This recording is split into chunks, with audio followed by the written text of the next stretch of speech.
And we're back to learning Illustrator in a year, day 146. Let me show the Crystallize tool.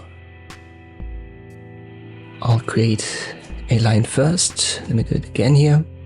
Give it a black stroke color.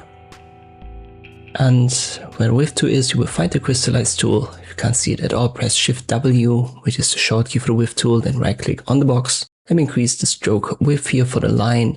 And then I hold Alt and left click drag to resize my brush here for the Crystallize tool. And you can see it looks a little bit like other tools that we've used before, as it creates these spikes on the line, but it's a crystallization effect, so it adds more anchor points to these spikes, and therefore the spikes can get spikes too, in simple terms.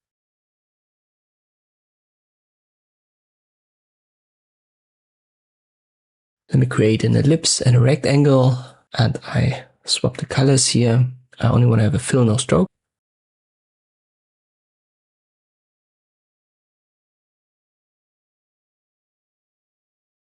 And now I use the tool again, and I make it a bit bigger than my object. I can do that by double clicking on the tool and make that 500 times 500. Intensity is here the most important part, and the Crystallize options are for minor details. And now I left click drag, and you can see what it actually does here. So it adds anchor points and then pushes them to the outside.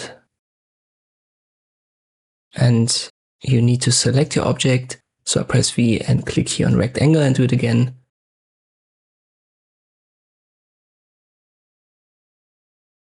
Same here for the circle. And what you can also see is the bigger you go, the more it will turn your basic object into a circle object as well. So here the rectangle will get closer and closer to looking like the ellipse, and that's just part of the tool's behavior. And this I can use the Crystallize tool in Illustrator. I hope this video was helpful. Thank you for watching, and I'll see you next time.